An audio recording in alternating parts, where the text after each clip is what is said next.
welcome to Cashflow Savannah. This is part 2 of our amazing interview with Jabbar Adesada. I'm so proud of this interview because we were able to talk to Jabbar about a lot of things that he's never talked about publicly before. And if you think the first part of the interview is fantastic, wait till you hear where Jabbar is heading now in his story. Chandler, isn't he the most amazing guest ever? He is one of the best people I've ever met. Just super energetic, super nice, and always just outgoing. Absolutely. So listen up, and here we go. Basketball player, yeah. Always working out. This time I'm in Texas, so when I got removed from my home in Maryland, lived with my dad, food was never an issue. I never lacked for food. I never lacked for clothes. Like, I got that lucky opportunity, and I'm very grateful for, to where, like, lacking from those two departments was no longer, like, something. I was in that survival for those things. Mm-hmm. So I was hardcore basketball in school, because I was like, I'm going to be an NBA player. I'm going to accomplish this goal and do what I said I was going to do. So 5 a.m. workouts to 8 a.m., go to school, run stairs for 30 minutes. Then I skip class to go practice my shooting form. Then I'd have practice after school from like 2:45, and I'd be in the gym from 2:45 to like 6 p.m. And then I'd go home, and if I didn't have a bunch of homework, I was playing outside. If there's people outside, like with the old heads on the street, like with them on the basketball hoop. Mm-hmm. So I was playing basketball for several, like almost like a full-time job. Mm-hmm. And like that's how seriously I took it. I finally made the varsity basketball team, rode the bench, and it was really a mentality thing. I believe I was good enough, but my confidence in my basketball skills was affected by all the people who were constantly telling me how bad I was. And basketball is more mental than anything. So when I was proving to myself how bad I was by not scoring against those guys, I kind of turned into that player that couldn't. Oh, man, I wish I could go back there now, because now I know what the secret was all along. Because I beat these kids one-on-one. Yeah, you would. So then my dad, one day, I got a church assignment to read Rich Dad, Poor Dad, and by my pastor.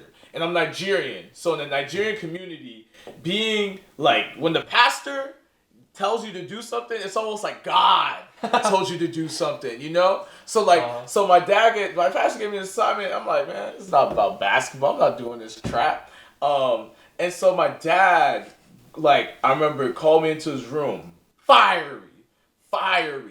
He had my 2 prized possessions, my Wilson basketballs. We'll never forget this day, bro. And he had my, and he looked at me, he was pissed. He was like, you'll never play basketball again. Got a big knife, pulled out a knife. I'm looking, I'm like, there's no way. And he broke my heart. Pop, basketball's gone, bro. And I'm like thinking in my head, like, I wanted to cry. Like, you know what I'm saying? Like, I might have cried. I think this was at a time period where I was more emotional in that department, so I think I cried. And like, he handed me Rich Dad Poor Dad, he read it, and he was mad that I didn't, listen to, God. past God, and do this assignment that God gave me. But Jabbar, in a way, that was God. Yeah, it was. You know what I mean? Yeah, it was. That's crazy.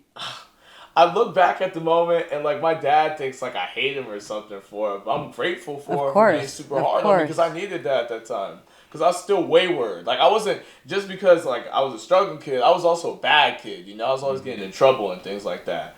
And so he did that, and so I went to my room, and I read it, but because this was a time where he would say, you don't listen to my rules, you get out of my house. And get out of his house means I go back to Maryland, and I don't go back to like, I go like into the system, I have to go to foster care. So I didn't want to do that. So I read the book, and I read it from cover to cover that same night. I read the entire thing. I wrote a book report on it. I was like, man, this is a good book. Yeah. This is this asset versus liabilities, understanding real estate, understanding stocks, understanding what Rich Dad did and what Poor Dad did. I can't really even tell you all the things about the book, but I just remember like the epiphany in my head to know like, like, I really should take this very seriously, because being rich isn't like I always knew I wanted to have an abundance of wealth. And this book is basically giving me the blueprint for how to think to get there. So I was like, man, when I make money, like I'm a like strategically be very intentional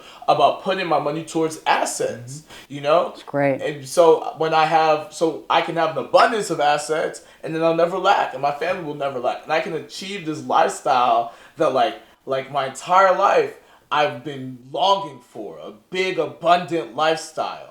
And so that was like the other turning point was with not just with my neighborhood friend that was making passive income off of me, but with those basketballs being popped and me being rich dad poor dad, it just literally like put that in my head.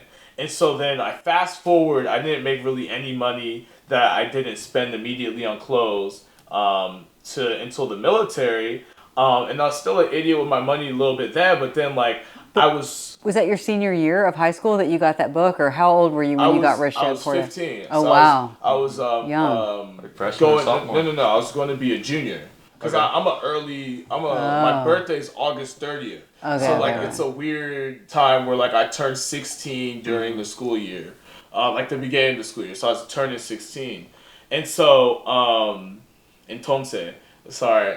So like I fast forward to my senior year of high school. I joined the military, and then in the military I go through boot camp and all that stuff. I have like $2,000. I blow it all, and then I go to combat training, and then it's like, all right, now we're gonna do this investing thing. Like I knew it was in my head that like when I make money, I'm not gonna spend it on things. I'm going to invest it. You know, my money's gonna go towards investments. So at first it was gonna be savings, like, and then I'll figure out what to invest it in. And so in the military, I was in combat training, and because I was in combat training, you can't go home during combat training because you were there for training. So they had these families in Orange County that hosted all of us. And some of these people went to very wealthy families. You know, I remember someone went to some family that owned a whole bunch of resorts all around America, and they had access to all of them or something like that. The family I went to, his name was Phil. Phil was a multimillionaire. He's a financial advisor, I think, and he I just remember, I didn't know anything about his net worth. I just knew like these people were well off. But I just remember seeing the joy in his life. It's not because he had money, but it's because like he had freedom. Yeah. Phil was the type of person to go scuba diving in the morning and skydiving in the afternoon. Phil was the type of person to come home from work and be like, let's go to Paris. You know, Phil was the type of person to just experience things and do things and have fun. Like the way his family was devised. I gotta go see Phil, man.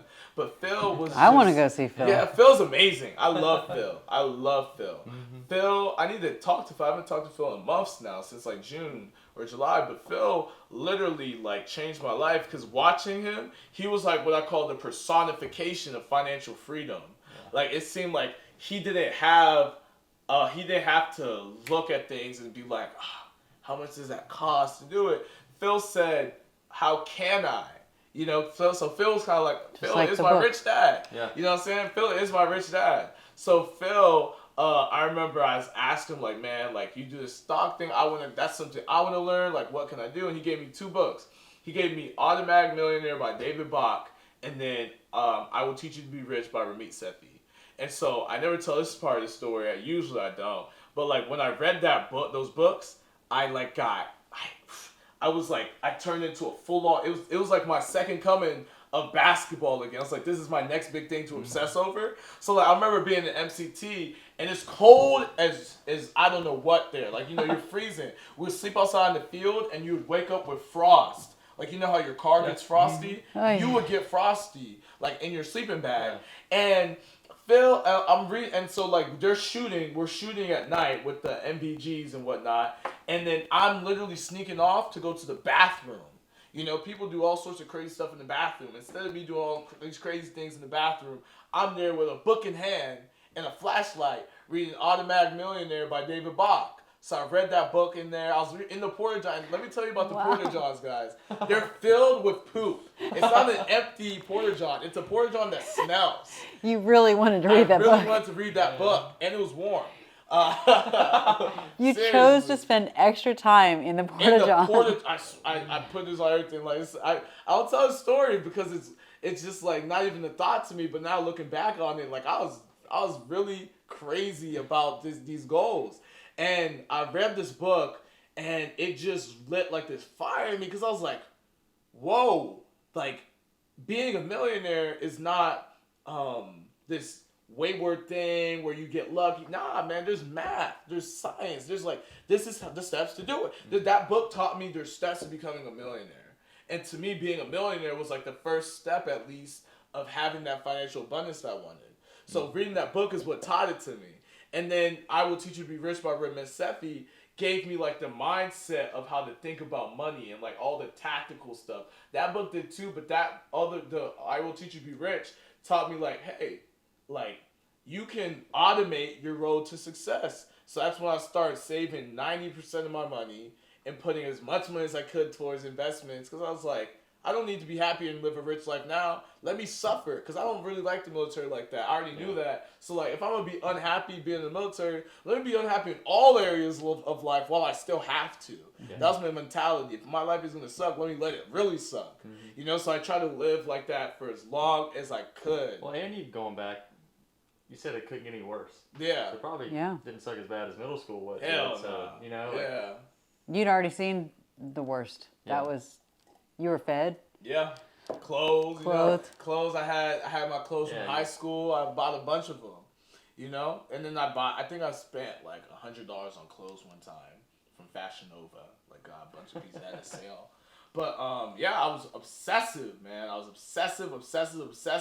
And it was not real estate yet for me. It was stocks. And I did the stock thing. And I was studying stocks like there was no tomorrow. I was trying to make money. And I was trying to understand money. Mm-hmm. And so, like, I'm a nerd when it comes to things. Like, when I'm not the type of person that's like, I can learn. I see something I want to do. And then I kind of do wave tops. And then I pursue it.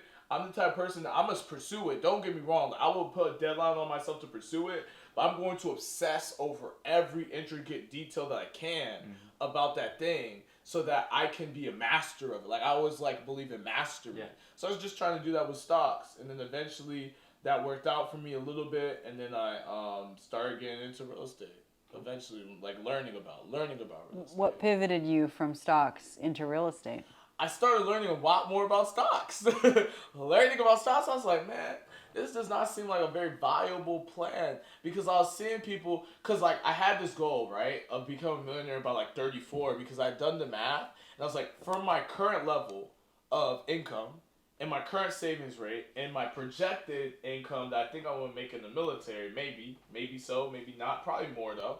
Right, because the military we get pay increases and you rank up, and as long as I don't get demoted, I'll be fine. Yeah, I was like, man, even with all these things, like this road to being a millionaire is rocky, and then even when I become a millionaire, like you're telling me, only for about 30 years, really, I can spend about that's what I was researching with YouTube videos and talking to people, because I'd cold DM people about stocks on Twitter. Yeah. I'd cold DM people. Like, I'd join all these little things, and I'd message people, I'm 19, help me, blah, blah. Or I was 18 at the time. I was 18, help me. And I remember, like, all the research was pointing me, like, damn, $1 million is $40,000 a year. Okay, what can I bet with $40,000 a year in the United States? That's not enough money. Not at all. Like, and then I was learning about inflation, so I was like, man, then this $40,000 a year is gonna feel like $1,000 a month, and I was just like, this is not gonna work out for me. So then I was like, okay, we got to figure out something else out, because this stock thing is not going to get me to where I was going. And then at the time, I'm seeing all these people who are in their 20s making all this money, like $25,000 a month. Like, I thought that was a huge boatload of money then. And so whenever I saw $10,000 a month, I thought was like, whoa. Yeah. So I'd see all these like young people making that money. I'm just like, how are they doing this thing? And then I'd see like people, even if they were even in their 30s or 40s doing it, I'd just be like, okay, what's the path? Like, how? Because clearly, like, this is an income game. I'm not making, because then I was like, maybe I need to invest $10,000 a month in the stock market to hit my goal, and all these different things, whatnot. So then, I found out in one of these stock trading forums, I was like, hey, there's like a real estate section. out of like the entire stock trading group, there's like 42,000 members, and they had like all these different types of stock market, like stock options, day trading, swing trading, all these different nerdy stock terms. There's like a small real estate section. And so I was in there, I was like, hey, I'm interested in real estate, yada, yada, yada. And one of the dudes was like, check out biggerpockets.com. Amen. Amen, man. Hallelujah. The Lord spoke to you Lord twice. spoke to me, baby. And so I literally remember clicking the link because I was like, what is this? And then it linked, it was the podcast, luckily. And this was at a time where I call it peak Bigger Pockets because the titles and the guest stories matched. Yeah. So the titles were like, 20-year-old makes $700,000 a year in real estate investing, and then like you listen to it, it'll be some tactical stuff, and then you'll see like freaking 25-year-old millionaire makes freaking $15,000 a month in cash flow, and it's like the title, you know what I'm saying? Like it was just so, it broke my mind when I listened to those podcast episodes. I was like, this is possible. Well, I'm in the wrong thing, you know. It broke my belief. I was like, yeah, this stock thing's not it. I need to learn this real estate stuff because if this is what's possible, if I can be 25, a millionaire, and making $50,000 a month, like in passive income, like hell yeah. Like, do I have abundance at that point? Yes, absolutely. So I listened to a podcast. And I remember listening to a 20-year-old who made $700,000 a month. Never forget what he said. He said a bunch of things that I didn't really understand, but what he said was he listened to episode 1 of the Bigger Pockets podcast, and he went all the way. He like caught up. Yeah. So I was like, oh, that's it. That's all I got to do. We both did that as well. That's it. Yeah. So I went to episode 1. Boring as hell, but I went at the beginning. They got better slowly, especially with David. I love my favorite episodes were with David and Brandon, and then I love I think it's the Sunday. It was the Sunday episodes they used to have. Remember with David and Brandon, and it was about like entrepreneurship and big business.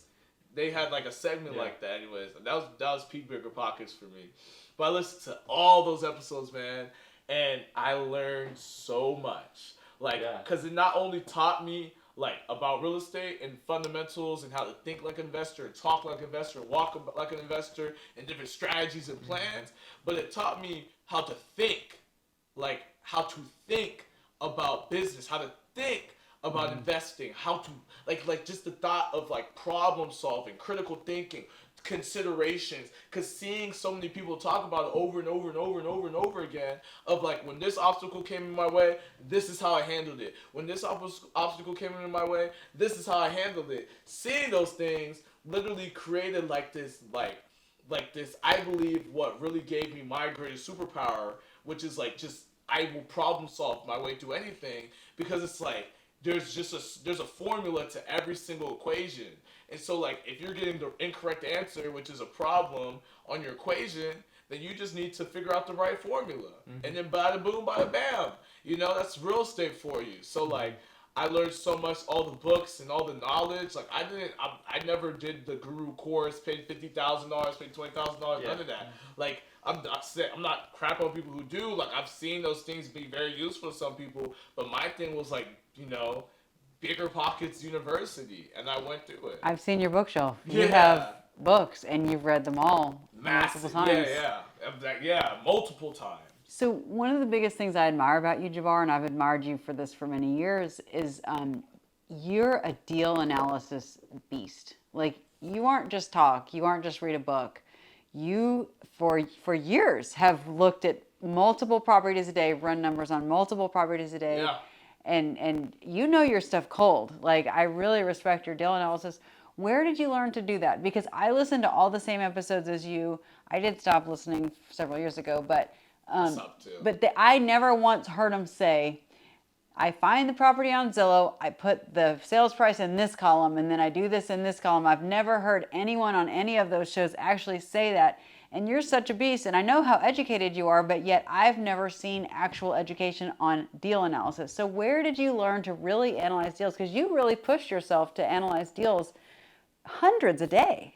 I think because deals was something that they didn't talk about, right. I was super confused about it. So, like, I knew that you had to be able to, buy. And like I wouldn't say at the beginning. I would say at the beginning my deal analysis, my confidence in it was way more confident than it should have. Because capex, The opposite of most people. Capex and then maintenance is something that you just underestimate if you don't. I don't know if you can. I don't know if there's a way. You can't just put 5%, 10%. Like you won't know. Like that's not like that's an experience calculation. That is not like a. I believe. I mean, I'm sure there's some way you could do like, oh, this is the life of this thing, and this is how long. You can do that, but like, it's an experience thing, man. Something's still gonna break. That you didn't know. It's 100% an experience thing, and so like that would be my only. Like really biggest flaw of my earlier analysis is I was like that was like 10%. I thought those things were safe. They're not safe. But I think because I struggled on it so much, but I knew that like if I practiced it as many times as possible, I would be able to just feel more confident in my deal analysis. I just decided to just take it to a level of like I'm just gonna analyze as many deals as possible. And so like I watched a bunch of YouTube videos on how other people did it, and then like I would just ask people basically like so another thing I did I think was probably like one of the smartest things I did, and I think is because I started with Phil. Phil was like my first mentor in a way. Is like I sought out mentorship as well along my journey. Like I didn't just do all this learning and just stay like complacent with just like the information. I would verify like, hey, am I on the right track with my level of understanding, or am I way off? Like, what different perspectives can you give me? And I don't do this as much more, but I really think I should do that even more now. But like that was really, really beneficial for me. So like with deal analysis specifically, I remember like I would analyze deals and then I'd talk to people who own property and I'd be like, hey, what would you get for the same property? Smart. And then so they would check me on things. And like I think specifically when it came to things like short-term rentals, I took that to another level because there's so many like ways of messing that up. Tough. Tough. And even now, like I'm not perfect. Yeah, I don't. But like I've analyzed so many deals. You've analyzed thousands. Yeah, absolutely. I've analyzed so many deals to where it's like I have a general idea of how well this property is going to perform. Like I'm confident that I'm somewhere on the right track. Yeah. And like to take the risk, of taking on debt, for example, to go buy a property, I'm confident that like I'm somewhere in the ballpark in terms of income and expenses to where this is a great deal for me.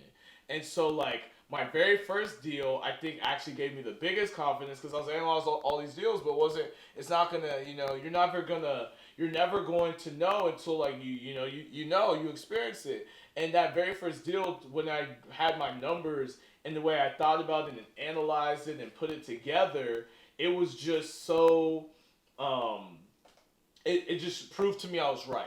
It proved to me I was right from a lot of different levels. And in my thought process of analysis, I thought, even looking back on it, I'm like, even though I didn't know what I didn't know, the way I thought about it was amazing. Yeah. Because I was thinking like, okay, what's the worst case scenario? The worst case scenario is not my rooms rent for nothing.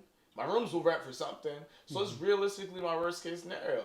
All right, at $500 a month, renting your rooms out for $500 a month, do you still make money? The answer is yes. So does it make sense for you to do this deal? Like, because, like, and I'm thinking about the experience and everything, even though I knew it was going to be much higher. And the answer was yes. So I had all these different contingencies, plans, thoughts about that one deal. And so because, like, it went so successfully in terms of me proving that my deal analysis, I could trust my deal analysis, that's what, I still kept doing it, but that's what kind of, like, reassured me that, like, this is not like this is something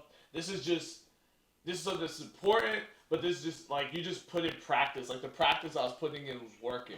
But like I don't think there's any way of getting good at deal analysis without doing a lot of it. Yeah. Doing a lot of it. So before you bought your first home, which I'd like you to describe that briefly, but before you bought it, how many deals had you analyzed at that point? And then just kind of walk us through what your first deal looked like and how it turned out, just in case someone hasn't heard that part of your story yet. So I probably started analyzing deals. It wasn't immediate. I started analyzing deals. maybe 2 months in. Oh, Two wow. months. Well, then that's pretty quick if you bought something within 2 months. I started buying something. I bought something in 5 months. Within 5 months of learning about real estate, you hit a house. Okay. Yeah. But Really? yeah. You just pissed me off because it took me about a year and a half. I was, I'm not saying I was stupid, but I was like, That's great, Jabbar. My level of lack of awareness of how big of a risk I was taking was also super low. Wouldn't you say that's like supernova speed, Chandler, to learn about real estate investing and own a house within 5 months? Like, I don't know anyone that's done it that quick, Jabbar. I'm giving you that. That's the truth. I want to give you that accolade. Like, holy cow. I think it's also too, I think a thing I did that I really appreciate myself for is I had to buy a house. So I learned about rent to retirement. And I knew it was crap. Oh, I'm sorry, I shouldn't say that. I knew that turnkey was not the best way of investing. And at the time, I knew looking at their performance that they were also not accurate for how realistic that property was. So you knew you'd have to put work in? Is that what you mean? Yeah. You weren't going to find a perfect house that would cash flow. And okay. then their CapEx analysis and then their vacancy calculations that they do for you were also very, very low. I knew that looking, I was like, $36? What can I buy with $36? Yeah. So I told myself when I first knew, I think it was 2 or 3 weeks in, when I first knew I was gonna buy a house, I was like, you got 6 months. If you don't buy a house within 6 months, you're gonna go direct to retirement, you're gonna buy whatever crap they got on there. That's the mentality I had. You were going to buy something. And when you say rent to retirement, just for our audience, you're talking about these turnkey companies in the. No. It's okay. They don't exist anymore. I don't think. No, they do. Oh. They sponsored BPCon. Oh. I think of this turnkey company in the Midwest, like Memphis or something. That's okay. Okay. So they make it seem simple, and all you do is hand them money, and then you get wealthy off of houses that they've already taken all the proceeds off of. I mean, it's just well known that turnkey, as you have said, is not the way to true wealth. But I just wanted to clarify that. Hey man, sue me, because I had a conversation with the dude Zach, and he was not. I remember how that conversation went. Because I told him, and when I told him I was 18, I felt like he was very pessimistic. I think that's why I was so also against turkeys, because I had bad experience with the dude. So that was going to be your punishment, was you're going to have to buy a house. You were going to have to buy a bad deal. If you didn't go find your own deal, you're going to force yourself to buy a bad deal just to piss yourself off. Yeah. And it's because you have to do it. So it's that would make me buy a house too. Yeah, I don't want to buy this garbage from this guy I don't like. And then also, I'll tell him. I wish I would have met him at BPCon. I'll tell him, man, I really don't like you. But I'll tell you why. And it's not any hard feelings. It's just at that time. But so. That's funny. I analyzed a bunch of deals. I'd probably say I was analyzing, minimum at that point, 10, 20 deals a day. So remember you saying you'd come in from the field and you're just dead tired. Yeah. You're sleeping in a tent. You're just incredibly uncomfortable, and you'd still make yourself analyze 10 deals before you would allow yourself to go to bed. And I was just like, whoa. It was a habit. It was a habit. It's great. And it was it was 10, maybe 20 deals. It just depended honestly on what I was doing that night, how easy it was to come across deals and things like that. Sometimes I just take stuff off Zillow, and then even if I knew it was a bad deal, I'd still analyze it. And that was a lazy way. I was supposed to find 10 potential deals. And these were all in Savannah. No, so at first they were in all the cheaper spots. So I was looking in Texas. Okay. I was looking in Jacksonville, Florida, and then it wasn't until November, so that would have been 3 months in, that I started only looking at Savannah. Great. So that's smart. Because at first I was all over the place. I was like, I'm gonna invest towards a $20,000 house, because that's how. Because I heard an advertisement on Bigger Pockets, so Yeah. it's obviously the thing to do. Yeah. And then I was like, so I analyzed a bunch of deals, and then I finally found I was analyzing a bunch of deals, and then I remember I spoke to Dan Sheeks, who I joined his mentorship Seeks Free. Shout out to him. He changed my life as well because he put me in a community of other young people who reassured me for not being like a crazy person. Yeah. Even though I didn't care about being a crazy person, but at least now I knew I wasn't the only crazy person.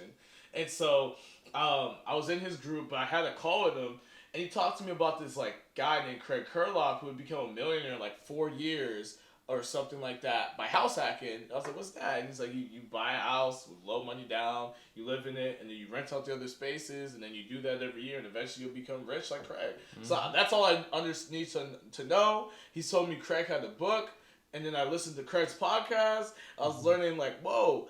Because at that time, like $200 a month in cash flow was like the big thing on Bigger Pockets. Like $200 a door, $200 a door. I remember that too. And so, but Craig was talking about how he was getting like $1,000 a month off a house hack. So I was like, whoa. So that I do 4 of these, I could do, and that's only one a year. And then all of a sudden I'm financially free because I thought I'd be financially free on $4,000 a month of cash flow. So then I was like, I'm gonna do that because that makes more sense, and that seems even more simple of a task. And that's when I started analyzing deals in Savannah. I finally found one. Had a hell of a lot, like hard time trying to just buy it. I had to talk to 19 different lenders. They all were telling me no. I talked to 13 lenders. And you were how old?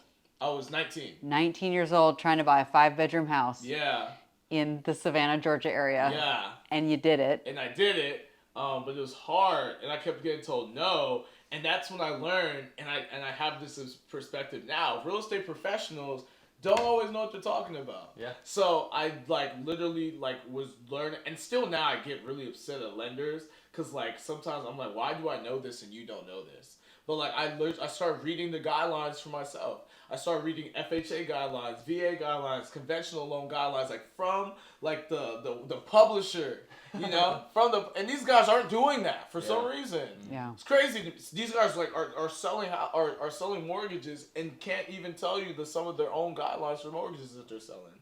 So I literally did this and figured out how to put myself into the square that the banks wanted me to be in to buy the property. And luckily for me, I had finally had 6 months of credit history. Basically I found that the lender that I found was okay with using my future military income to give me that 2 years that you needed. And then I had saved 25 or maybe 30,000 went into from stock market. Yeah, for stock market hustling. My stocks have appreciated really well because of COVID. I bought the airline stocks, and then that summer they shot up. So I had 25,000, I think. It was between 22 and 30,000, somewhere between that number. Mm-hmm. And what happened? And then I ended up having to put 5% down on that property to buy it because I couldn't qualify for a 100% VA loan. So if you put 5% down, you'll just barely qualify if you get cheap enough insurance. I remember Eric Glick called me up and told me that. You guys know Eric? What bank? What bank finally? Okay, and they believed in you and pulled it together. No, Eric just wanted to make some money. I think he's a hustler. That man's good. greedy. He deserves it. He does. You can't even talk to him anymore now. He's so big. I've heard that name. He has billboards and stuff here. Oh, really? Okay. I've definitely heard that name. Well, I will blow him a kiss next time I see his name on a billboard because I'm glad he believed in you. That's huge. I have bad experience with him. I don't say anything. But he got you that loan. He did. End result is all we care about, Jabbar. Yes, End result. I'm petty, so I'm not petty, but I think about the way people treat me. People don't remember what you did for them; they only remember how you treated them in the process.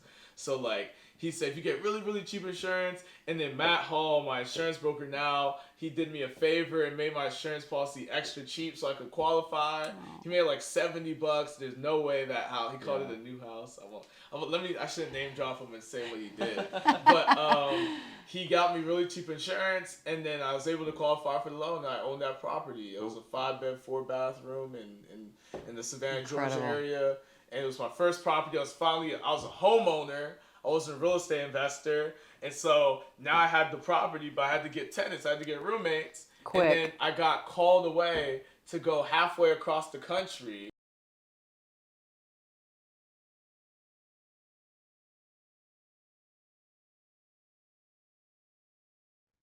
Thank you so much for joining us for Cashflow Savannah. This concludes part 2 of our series with Jabbar. The third part of his interview will be next week. I promise you it'll be worth listening to. I really hope you're enjoying these episodes. We're so proud of what we're doing here in Savannah. Please like and share the show. We would love a 5-star review.